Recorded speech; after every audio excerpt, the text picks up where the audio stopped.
All right, hello, and welcome to Leadership as a Philosophy, Not a Checklist, Book Review 5 on 4 Hours in My Lai. So this one's going to be a little bit different. I wrote a little bit of a script and some notes. I did an intro to this video and then filmed the video and then received some feedback. And I wanted to basically change the intro to address the feedback before we start. So why did I pick 4 hours in My Lai? Well, it's an example of how bad things can get when leadership fails all over the place. Now, this happened in Vietnam. This happened in the Army. These sort of things have happened throughout history as long as there have been militaries.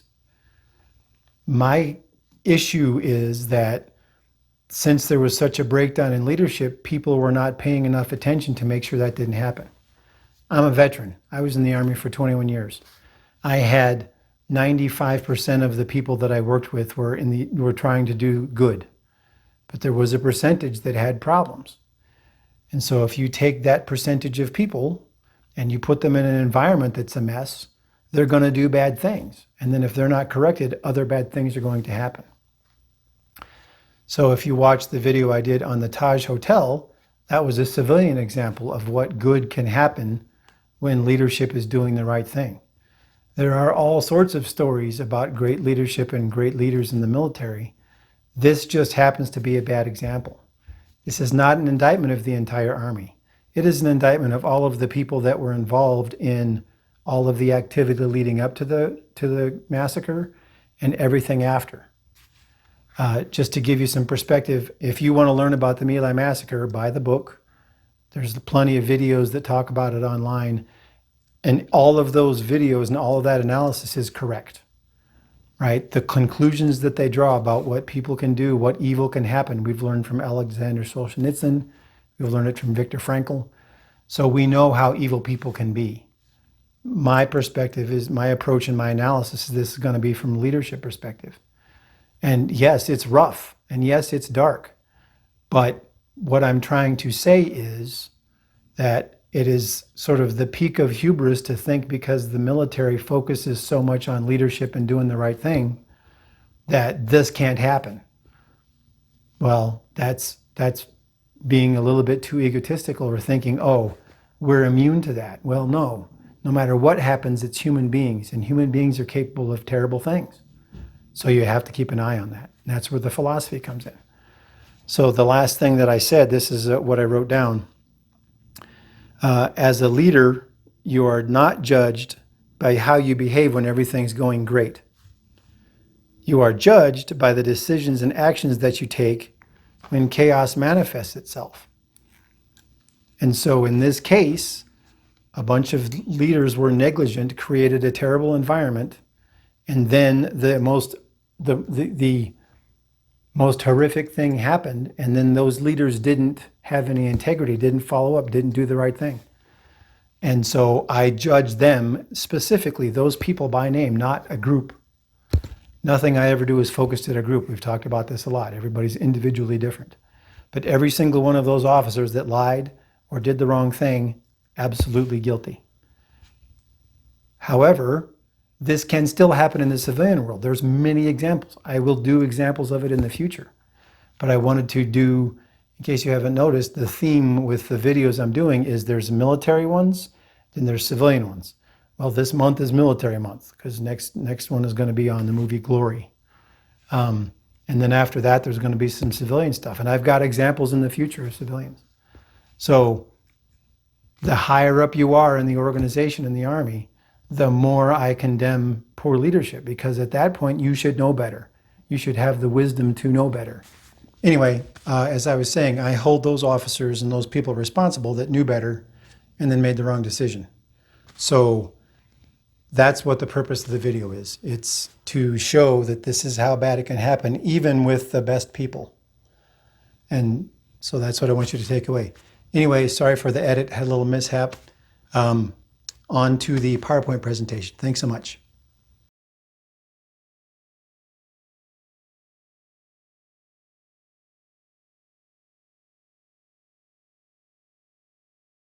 Alrighty, welcome to the PowerPoint portion of our book discussion.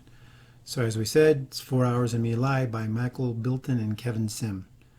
So what we're going to do is basically I'm going to talk about the complete leadership environment that led up to the massacre and then everything that happened afterwards. So you'll notice it's sort of this weird U shape. So the environment. First of all, you got the general that was running the show at the time. So General Westmoreland was running the Vietnam War from about 65 to late 68. So he was in charge when this happened. So there was a couple of things that he was all about. First thing is him and the Secretary of Defense and the President and everybody else were measuring the success in the war because they decided that it should be a war of attrition through body count. So what they would do is they would get reports from the field every time there was a combat engagement about the number of bodies that they found. Whether or not you got to keep your job was based off of body count. If you got in some engagement and only had one dead person to show for it, then you weren't considered aggressive enough. And so pretty soon everybody figured out by congratulations and everything else that, hey, if you got in a firefighter in combat and you gave a good body count, then it was exciting and it was all great. Didn't matter if they were civilians or if they were NVA. They reported all of them as being dead NVA. All right. One of the things that Westmoreland said, or that he set out and stated as a goal, was that the Vietnamese people were going to have to decide between the NVA or the United States Army or the government of South Vietnam backed by the United States. But the method that he was using to do that was search and destroy missions. So they were going and killing and destroying civilians and villages and all this other sort of stuff and moving people off to refugee camps. And the NVA was killing and assassinating people as well. So you have basically a war between two types of people with civilians in the middle. There was all these lines about we're going to bomb these people back to the Stone Age. Well, a bunch of these hamlets didn't even have running water or electricity or anything else. They were already living in huts, and what are you going to do? Make their life less luxurious? Sure, you're going to take them out of where they are and put them in a camp. He also was really inflexible. The Army was running a big portion of the war, and there's a Marine section or Marine general that was running another section, and the commanding general there said he was going to spend at least half of his effort trying to take care of the Vietnamese and fight the NVA. So Westmoreland didn't like that. So he had for 4 years been doing the exact same thing and not getting the results they wanted. He just wanted to kill more, blow up more, cause more destruction. The problem with this is at this point, the Little Red Book had been out by Mao Zedong since 1947, I believe was when that was published. There's a book called Hell in a Very Small Place about the siege of Dien Bien Phu. That was published in 1966. Talked about how the NVA was fighting. You had 10 years of the French that had fought, and you had the 4 or 5 years that we had been doing advisory roles for the Vietnamese. So Westmoreland had a plan that didn't take any of that input. And there was a bunch of people on his staff that didn't like what he was doing, but hey, he only kept people around that gave him the news he wanted to hear. So you've got this environment where you're lying about the number of bodies. You get promoted or rewards based off of the number of bodies that you report. And then you've got somebody that, they're not going to change their mind no matter what the evidence is. So that's at the highest level. All right, then you've got Coaster. Now, I understand if you're a civilian watching this, some of these ranks are not going to mean anything to you, but Coaster was under General Westmoreland. He was the commanding general of the division. Thing about him is he had in his entire division 11 reported abuses of civilians and bad things that happened. So people that beat up civilians or did something bad to them or were playing with hand grenades trying to intimidate them. So you think, oh, that sounds cool, except for the fact that it was happening all the time. The 11 things that were reported were all from civilian, or were all from soldiers that got in trouble, and no officers. And also, General Coaster would fly around and go. There'd be some firefight, and he'd go fly nearby and listen to the radio, and that's how he found out what was going on. Never got on the ground, never checked anything.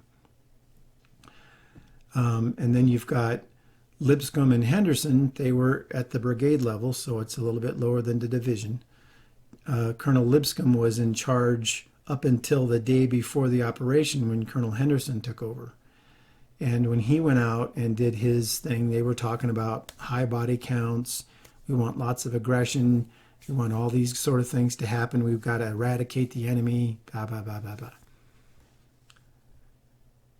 So then you've got Colonel Barker, who was the battalion commander, and he was the same idea. He would fly around and go check on stuff. He hardly ever went and visited soldiers. If he did, it was to come bring them ice cream or do something to boost their morale. But he never went out and walked the ground with the soldiers or fought with the soldiers. As this operation that led to My Lai was coming to pass, he said, I want the village destroyed because they're all in, or the NVA is there. And then what else happened that was really crazy was there was this intelligence picture from these two intelligence officers that said that it was a Saturday morning. Everybody that was a civilian was going to leave the village and go to market at 7 o'clock in the morning. So if they attacked at 7:30, the only people that would be there were NVA. So that's crazy.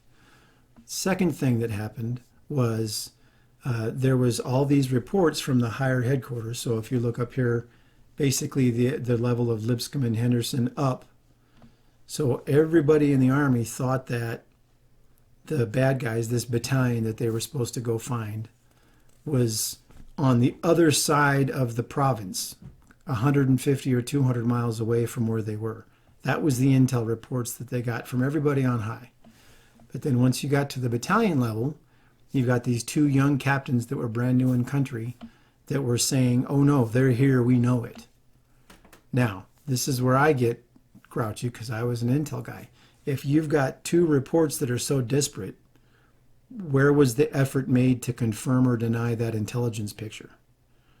And so that's not in the book. And I had done some research and tried to find it. I didn't see anything about it where they said, we've got these two conflicting reports. Let's go verify something.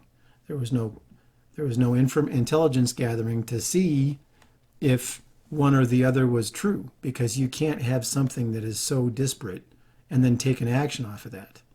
You gotta get things a little more focused, because otherwise you don't know what you're doing. So then we talk about Medina. Medina was the company commander. Now,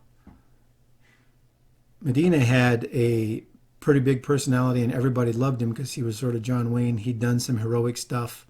He had done some great things as far as trying to save his soldiers when they got in a minefield. However, he wanted things done his way or the highway. He abused prisoners and he had people shot. They were doing something where they saw some guys that were out fishing and thought maybe they were gathering intel, so they were looking at them through binoculars, saw that they were just fishermen. He ordered them shot. This is leading up to the atrocity. So they were beating people, they were abusing the NVA, they would let the ARVN soldiers, the South Vietnamese soldiers that were with him, they'd beat up soldiers and he would stand there and let it happen. He would encourage beatings. And so that was going on.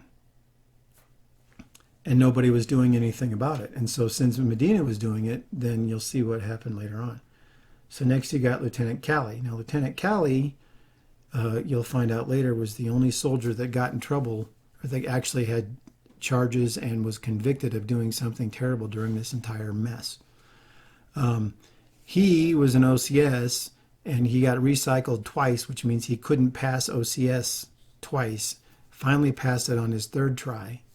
He hated the Vietnamese, didn't trust them, didn't like them at all, and he abused, beat, and killed prisoners too, because he was desperately trying to please Captain Medina.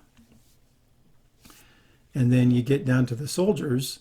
So the soldiers were doing all sorts of abuses too. They were beating up prisoners. They were chopping off dead people's ears. They were violating women. They were doing all this crazy stuff. This is before the atrocity happened. Now, when I say soldiers, it wasn't all of them. You're always going to have the people in the unit that are the most sadistic. So let's look at the environment again now that we've laid that out. So you've got somebody who wants a body count, and everybody lied on the body count. You want somebody who's not flexible, wants to hear what they want to hear, and then is trying to make them decide, we're going to be so violent that they're going to have to decide whether or not they die from the U.S. or die from the NVA.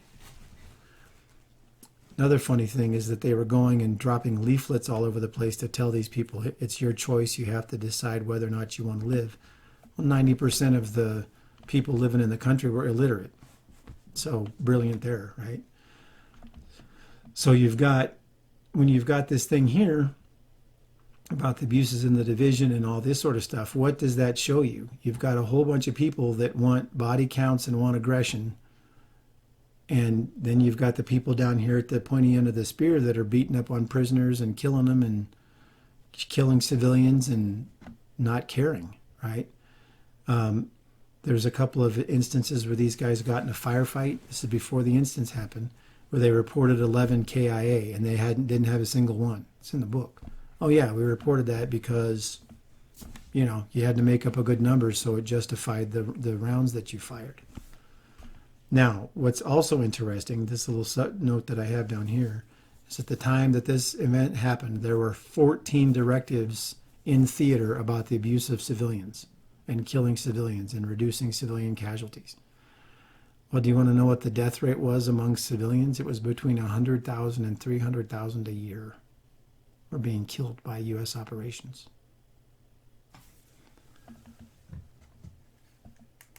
So that's just terrible. And so what does that mean? Well, let's talk about that. If you've got all these directives and yet all these things are happening, what does that really mean? Let's look at the outcome and see what's actually happening. So then the event happens. So they went, attacked this village, dropped all sorts of artillery on it, slaughtered people. 570 people were killed. Civilians were killed. And all of the most terrible things you can imagine were done to these people. So like I said, go read the book, go read about what happened. So the only thing that happened was there was this one helicopter pilot that was flying around, saw civilians getting shot, or saw Captain Medina kill a civilian. Then they saw another group of civilians and some soldiers going towards them, so they actually landed the helicopter. This guy's name's Chief Warrant Officer Thompson. He told the guys that were his door gunners, if those soldiers start shooting at these civilians, kill the soldiers. So he saved this number of civilians, right? It had another gunship land and evacuate them. So here's this hero that emerges. Well, I'll talk about heroism in a minute. So the aftermath. So the soldiers in Cali and Medina, so at the company level, Lieutenant Cali allegedly possibly killed the most civilians, lined up a huge bunch of them and just mowed them down. Cap Medina lied about the body count immediately. They had just been on the ground for a little bit, called up, we got 67 dead, we got this number dead, we got this number dead. And then kept lying about things the whole rest of the time. He knew what was going on. He saw that there was civilians that were slaughtered and were just laying there dead and didn't say anything or didn't order it stopped. Warrant Officer Thompson went up and reported to his headquarters, hey, this is going on. This terrible stuff's happening. Nothing happened. So then at the battalion, brigade, and division level, the reports were coming in, right? So Colonel Henderson at the brigade level got a report from the helicopter pilots about what was going on, called down and asked, and they said, oh yeah, we think that 23 civilians got killed. Now, 23 is much less than 590, but what did Coaster say, or what did Colonel Henderson say? Oh yeah, well that's about right, because we had some artillery going in. So jive that with the directives about reducing casualties to civilians. General Coaster later on in the day heard about it or heard some rumblings the next day or the day after, and called and asked, and they said, we totaled it up. It was 128 civilians that were killed. General Coaster said, oh, that's about right for that size operation. Nothing happened. So finally, rumors and rumblings were starting to go around talking about something terrible had happened. So General Coaster told Colonel Henderson to write up a report on what happened. Okay, so that's usually really bad. If you know that something's bad happened, you don't have somebody investigate themselves, and I'll show you why in a few minutes. So Colonel Henderson went out, did this informal investigation, didn't take any sworn statements, didn't do anything that committed people to the numbers or anything that they had talked about, and then took the report and didn't send it up through normal channels. He put it in the intel channels. So it was in some safe somewhere that nobody ever saw what had happened. And his conclusion was 128 civilians had been killed. And any of the efforts that were going on, because the NVA, the North Vietnamese Army, started reporting, hey, this atrocity happened. And they went around and said, nope, it's a lie, it's propaganda, it never happened. This couldn't have possibly happened because we have these 14 directives in theater saying that the civilians can't be shot. Not to drop any names, but Colin Powell was told to go investigate it. And he said, nah, this is normal. Civilians get killed. It's okay. It happens, unfortunately. And we've got all this training and all these things about civilian abuse that happen in theater, so it couldn't possibly have happened. Sorry, I get frustrated. All right, so to compound and make things even worse, right? The unit, the company, and the battalion received congratulations from the brigade, from the division, and from Westmoreland saying, great job, what an amazing event. A write-up of it was put in the paper. Hey, we killed all these bad guys. We did all this sort of stuff. People started getting awards. People got a bunch of silver stars and bronze stars and all this sort of stuff. The only person that got wounded that day was a guy a U.S. soldier that accidentally shot himself in the foot because he wasn't clearing his weapon properly. Right? So that's bad. The other thing that happened is that a whole bunch of people knew that this was screwy because they heard, we got 128 KIA. We killed 128 bad guys. Well, how many weapons, how much equipment did you recover? 3. So you couldn't find any weapons, and they stayed on the objective and all this sort of stuff. So people started knowing that things were going bad. So like I said, congratulations were done, bunch of awards. Colonel Barker died in a helicopter accident 3 weeks later. General Coaster went to be the superintendent at West Point, and General Westmoreland went off to be the chief of staff of the Army. So there was a soldier that got assigned to the massacre, or to the company, about a week or two, I think it was a week or two after the event had happened, and he heard the soldiers all talking about it. Said, hey, did you hear about what we did in Pinkville, which was what the name for My Lai was? And he goes, no, I didn't hear about it. So then everybody told him, and so he couldn't believe it and kept asking different people and got all this information. So when he got out of Vietnam, because he didn't want to report it in Vietnam, he wrote this letter saying, here's everything that I heard, and here's the people I heard it from, and sent it to 30 different people. Sent it to congressmen, sent it to senators, people in the government, people in the military. So people started taking action on it. So they appointed Lieutenant General, I just forgot his name. Yeah. Harris? General Harris? If I'm wrong, I'll go get the book and check. General Harris ran the investigation. We're going to talk about him when we get to the end as well. So he went and started interviewing people. He couldn't believe that it happened either. He didn't want to believe it happened. And then the more people that he interviewed and the more that he talked to, because this was now a year or two later, so a bunch of these guys were out of the Army. And he knew what happened, and it destroyed his soul. If you get the chance to watch one of the documentaries, they show him giving the briefing about his findings, and you can tell he's just destroyed. He's devastated that he had to report that about the Army. So at the conclusion of his investigation, he had 28 officers and 47 enlisted personnel that had enough terrible things they had done to have charges against them.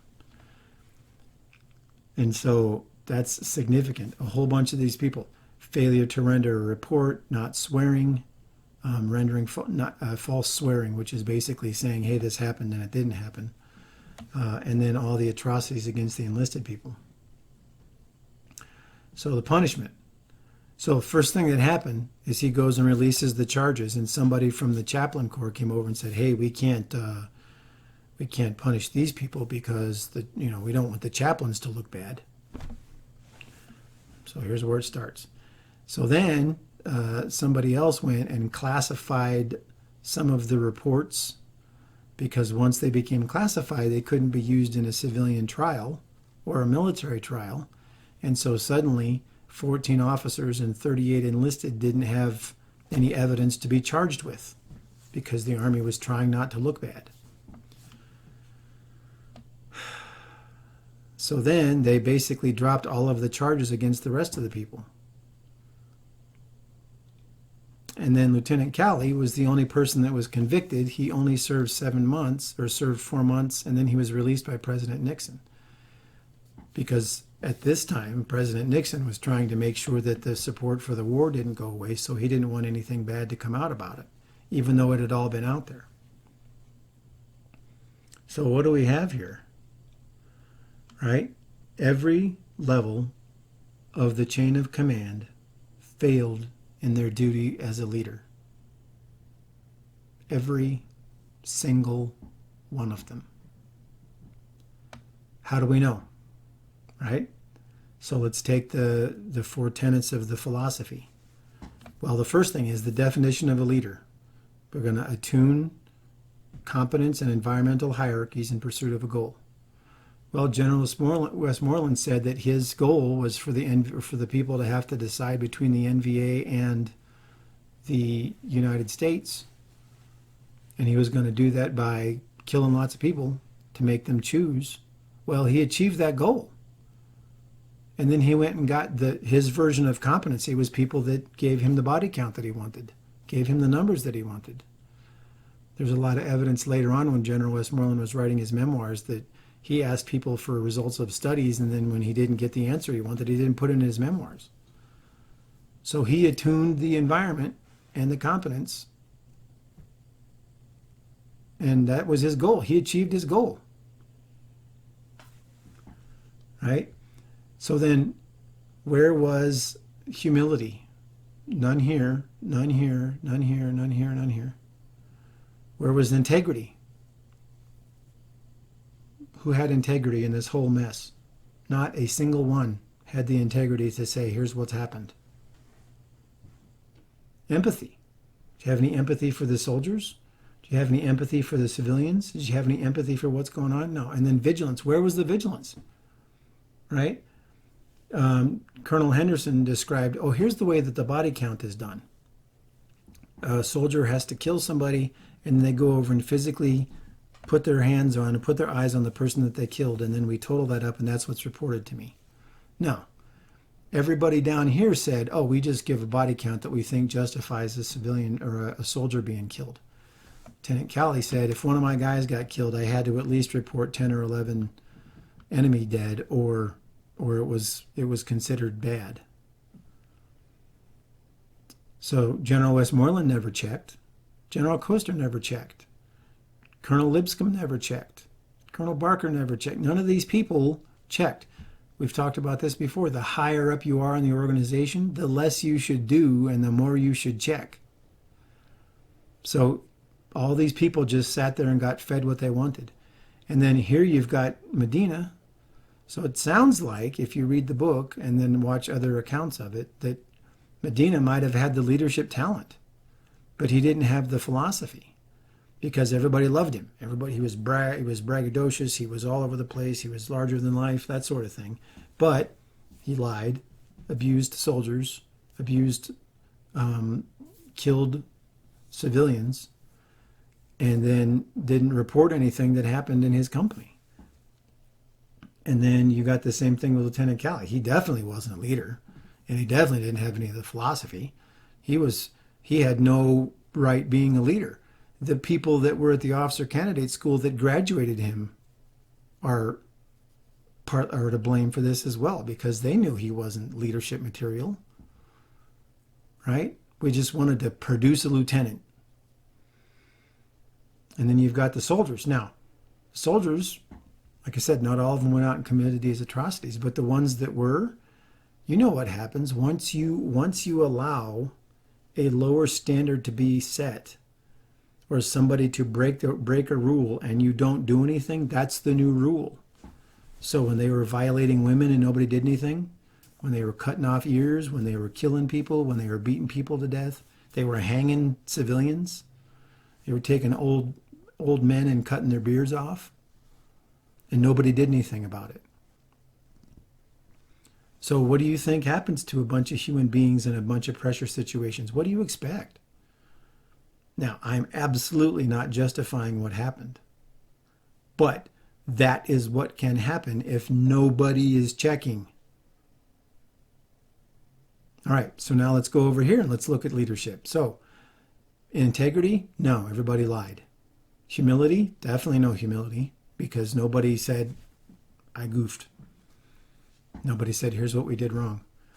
And then going out and passing out awards and recognitions and giving people these key, nice, cush jobs, that's the ultimate of arrogance. There's no humility there.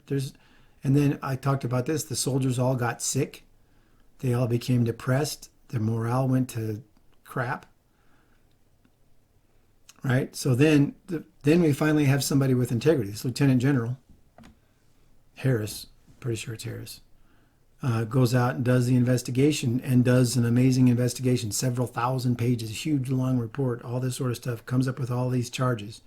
And then what happens? Well, next thing you know, the big bosses start we're doing everything we can to cover this thing up. So whoever it was that classified the reports, dropped charges, did all this sort of stuff. Terrible. We don't want the Army to look bad, so we're not going to do this. So what the conclusion of that is, every level of the chain of command failed in their leadership duty. Every single level, all the way up to the president. Now we know how Nixon was. One of the things they talk about in the book, when this was going on, the kid that wrote the report, the kid that said, hey, this is going on and it's bad, President Nixon sent people to investigate him. Oh, we got to find out what's going on with him. We're going to try to destroy the source. It's just terrible. It's just terrible. And then who suffers, right? Who's the people that suffered the most? Well, the soldiers, right? Soldiers that did the stuff, or even that were there and watched it. Nightmares, PTSD, alcoholism, drugs, suicide. There's one guy that they interviewed for the book. He's on 14 different drugs or something, just sitting there. Everything's dark. I mean, unbelievable. Unbelievable. And then 3 generations. Basically, the report said that 90% of the village was destroyed. So you basically wiped out 3 generations of Vietnamese in that one instance. And then what's worse is there was another company that was in another part of the village that supposedly killed 90 people, and one of their lieutenants was even worse. He was basically doing all sorts of terrible things to women, but nobody talked. Nobody reported anything. Nobody said a thing. Everybody said, oh, I heard. But when they went and talked to him, they didn't get anything. So they had to drop charges against him, even though you know what happened. It was happening before. So every single one of them. So what do we talk about with heroes? What's the difference between a leader and a hero?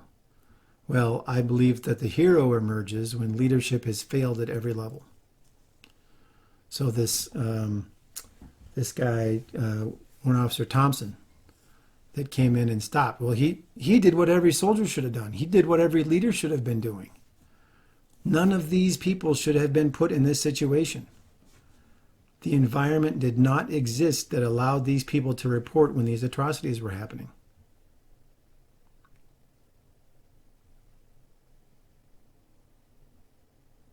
So 590 civilians were slaughtered. Women, children, old men, old women. And so the soldiers that did that, they should never have been put in that situation. The leader should have stopped. The leadership at some point should have stepped in, and they should never have gotten that bad. This isn't just some flash in the pan. This didn't just happen that day. And we go and you find it in all these other atrocities that have happened throughout history. But at the same time, you go, like I said, we go back up here. They think that 2 million civilians were killed during the Vietnam War, with these 14 directives about the abuse of civilians. Where's the integrity? Where's the empathy? Where's the humility? Where's the vigilance? At some point, somebody should have said, wow, we've killed 100,000 civilians. Maybe we're not following our 14 directives. Maybe our little hour-long training about the Geneva Convention is not working. Where did that happen? Didn't happen anywhere. So, yes, absolutely terrible incidents. Terrible. But every single officer in the chain of command let that happen. They created the environment and the conditions and the competency to let that happen.